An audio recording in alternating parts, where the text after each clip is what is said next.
রাসূলুল্লাহ সাল্লাল্লাহু আলাইহি সাল্লাতু ওয়াসসালাম হযরতে জিবরাইল আলাইহিস সালাতু ওয়াসসালামকে বললেন, ভাই জিবরাইল, আমি আপনাকে আপনার আসল রূপে দেখতে চাই।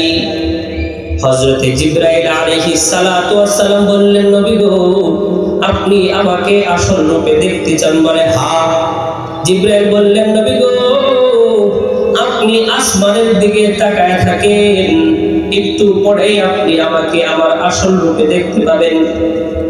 আপনার আমার নবী আসমানের দিকে তাকায় আছে, না রে, হযরতে জিবরাইলকে দেখা যায় না।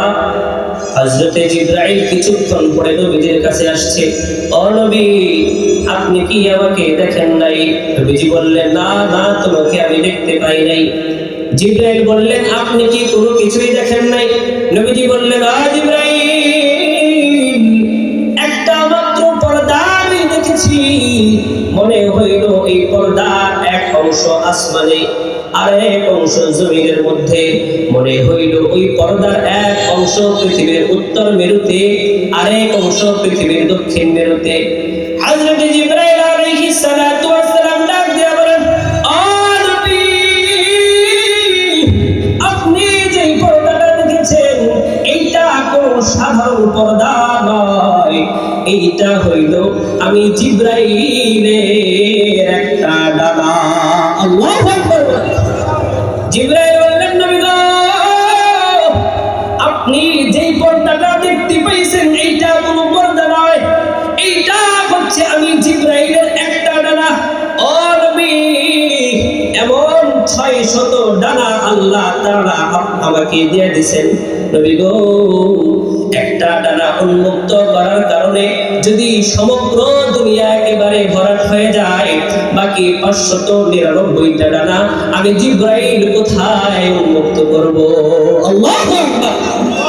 এইবার এই বড় বড় 600 ডানা নিয়ে হযরতে জিবরাইল আলাইহিস সালাতু ওয়াসসালাম আল্লাহ তাআলাকে বলে, ও মালিক, আপনি আপনার ইমানদার বান্দাদেরকে জান্নাত দিবেন। যেই জান্নাত আপনি আপনার ইমানদার বান্দাদেরকে দিতে চান, আমি জিবরাইলের মনে চাই ওই জান্নাতটা আমি একটু ঘুরে দেখি। ও আল্লাহ, আপনি যদি আমাকে অনুমতি দিয়ে দেন তাইলে আমি জিবরাইল ওই জান্নাতটাকে একটু ঘুরে দেখতাম। আল্লাহ তাআলা জিবরাইলকে বললেন, ও জিবরাইল, যাও, আমি মালিকের পক্ষ থেকে তোমাকে অনুমতি দিয়ে দিলাম। বিশাল বিশাল 600 ডানা দিয়া হযরতে জিবরাইল আলাইহিস সালাতু ওয়াসসালাম ইমানদার মুমিন বান্দাদেরকে যে জান্নাত দান করবেন, ওই জান্নাতের মধ্যে তিনি উড়া আরম্ভ করে দিয়েছেন। উঠতেছেন উঠতেছেন, দেখতেছেন দেখতেছেন, জান্নাত শেষ হয় না। হযরতে জিবরাইল আলাইহিস সালাতু ওয়াসসালাম ক্লান্ত হয়ে গেছে। আল্লাহ তাআলার কাছে এসে বলতেছে, মালিক গো, ইমানদার বান্দাদেরকে যে জান্নাত আপনি দান করবেন, ওই জান্নাতে আমি অনেক দিন পর্যন্ত উড়লাম, কিন্তু জান্নাত আমি শেষ করতে পারলাম না। এইবার আল্লাহ পাক রব্বুল আলামিন হযরত জিবরাইলকে ডাক দেয়া বলেন, ও জিবরাইল, আমি মালিক তোমারে যে 600 ডানা দিলাম, এই 600 ডানা দিয়া একদিন নয়, 2 দিন নয়, 3 দিন নয়, 4 দিন নয়, দীর্ঘ 2 লক্ষ বছর পর্যন্ত তুমি জান্নাতের ভিতরে ভ্রমণ করছো, কিন্তু আমি মালিক জান্নাতকে যে সকল খুঁটি দ্বারা সজ্জিত করেছি, ও জিবরাইল, এই খুঁটিগুলোর মধ্য থেকে 1 নাম্বার খুঁটিটাও তুমি জিবরাইল অতিক্রম করতে পারো না। আল্লাহু আকবার। আমার ভাইরা, আমার বন্ধুরা, ওই জান্নাতটা কত বড়, আর ওই জান্নাতের যে মালিক বানিয়েছেন ওই মালিক কত বড়, চিল্লায়ে বল আল্লাহু আকবার। আমার ভাইরা, আমার বন্ধুরা রে, এইবার আল্লাহ পাক রব্বুল আলামিন হযরতে জিবরাইলকে বলতেছেন, ও জিবরাইল, দুনিয়ার একজন মানুষের সন্ধান আমি তোমাকে দিতেছি। তুমি জিবরাইল বড় বড় 600 ডানা দিয়া 2 লক্ষ বছর পর্যন্ত জান্নাতে সফর করার পরে জান্নাতের প্রথম খুঁটিটা তুমি শেষ করতে পারো নাই, কিন্তু দুনিয়ার জমিনে একজন মানুষ আছে, যেই মানুষটা একটা ডানা না থাকা সত্ত্বেও জায়গায় দাঁড়িয়ে সে জান্নাত এবং জাহান্নাম সব কিছু পরিভ্রমণ করতে পারে। সুবহানাল্লাহ। হযরত জিবরাইল আলাইহিস সালাতু ওয়াস সালাম আল্লাহ পাক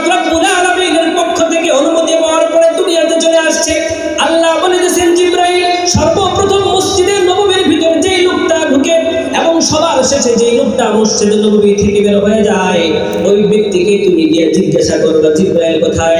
আল্লাহ তাআলার পক্ষ থেকে অনুমতি নেওয়ার পরে হযরতে জিবরাইল দুনিয়ার জমিনে চলে আসছে। মসজিদে নববীর সামনে দাঁড়ায় আছে। সর্বপ্রথম একজন গোলাম মসজিদের ভিতরে ঢুকছে, হযরতে জিবরাইল দাঁড়ায় রইছে। সর্বশেষ মসজিদে নববী থেকে ওই লোকটা বের হইছে। জিবরাইল ডাক দিয়ে বলতেছেন, এই ভাই, আপনার সাথে আমার একটু কথা ছিল, যদি বেয়াদবি না আনেন আমাকে একটু সময় দিলে কথা বলতাম। আল্লাহর গোলাম দাঁড়ায় গেছে।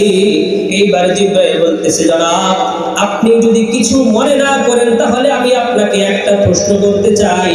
কি সেই প্রশ্ন? করো। জিবরাইল বললেন, আপনি বলেন তো এই মুহূর্তে আল্লাহর ফেরেশতা হযরতে জিবরাইল কোথায় আছে?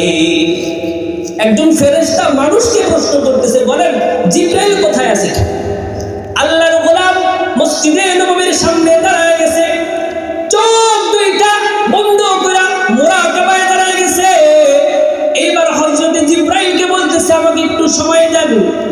আল্লাহর গোলাম মুহূর্তের মধ্যেই চোখ দুইটা বন্ধ করে সমগ্র সাত আসমান ভ্রমণ করছে, জান্নাত ভ্রমণ করছে, আল্লাহর আরশ কুরসি লৌহ কলম সব ভ্রমণ করছে। নাই কোথাও আল্লাহর ফেরেশতা হযরতে জিবরাইল নাই। আবার চোখ দুইটা খুলছে, খোলার পরে বলতেছে, ভাই গো, আমাকে আরেকটু সময় দেওয়া যায় কিনা? আবার চক্ষু দুইটা বন্ধ করছে। বন্ধ করার পরে সাত তবক জমিন সব কিছু দেখা শেষ, জাহান্নাম দেখা শেষ, আল্লাহ তাআলার সমুদ্র নদীর সকল তলদেশ দেখা শেষ, কোথাও জিবরাইল নাই। এইবার চক্ষু দুইটা খুইলা বলতেছে, ভাই গো, যদি আপনি কোনো কিছু মনে না করেন, আমি মুহূর্তের মধ্যে চোখ দুইটা বন্ধ করে আল্লাহর জান্নাত দেখছি, আল্লাহর জাহান্নাম দেখছি, আসমান জমিন সবকিছু দেখছি, কোথাও জিবরাইল নাই। আমার মনে হয় আপনি জিবরাইল, আপনি ছাড়া এই জমিনের মধ্যে আর কেউ জিবরাইল হতে পারে না। আল্লাহু আকবার বলেন। আমার ভাইয়েরা, আমার বন্ধুরা, আল্লাহর গোলামটা আর কেউ নয়, আল্লাহর নবীর সাহাবী, যার কলমটা অত্যন্ত সুন্দর আর স্বচ্ছ ছিল, সে হলো হযরতে আবু বকর সিদ্দিক রাদিয়াল্লাহু তাআলা আনহু। আল্লাহু আকবার। এই জন্য ভাইয়েরা আমার, কলমটা যদি স্বচ্ছ আর সুন্দর হয়, তাহলে আল্লাহ তাআলা ওই বান্দার কলমটাকে সুন্দর বানাইয়া জীবনের গুনাহগুলোকে মাফ করে দিয়া ওই ব্যক্তির ঠিকানা জান্নাত বানায় দিবে। সুবহানাল্লাহ। এই জন্য আজকের সবার গুনাহ অনেক করেছি, নাকি আমাদের জীবনে কোনো গুনাহ নাই? বলেন। আমরা আল্লাহর রাসূল নয়, আমরা আল্লাহর রাসূলের সাহাবীও নয়, অতি সাধারণ আর নগণ্য মানুষ। আমাদের জীবনে ছোট বড় অসংখ্য অগণিত অনেক গুনাহ আছে, উঠতে বসতে আমরা গুনাহ করেই ফেলি। এই জন্য সর্বপ্রথম সবক হচ্ছে এই গুনাহগুলোকে এই কলব থেকে দূর করব, এই নিয়ত আজকের এই মাহফিল থেকে নিয়ে নেন ইনশাআল্লাহ। বলেন। আল্লাহ পাক রব্বুল আলামিন আমাদের সকলকে তৌফিক দান করুন। সকলে বলি আমিন। ওয়া আখিরু দাওয়ানা আলহামদুলিল্লাহি রাব্বিল আলামিন। আসসালামু আলাইকুম ওয়া রাহমাতুল্লাহ।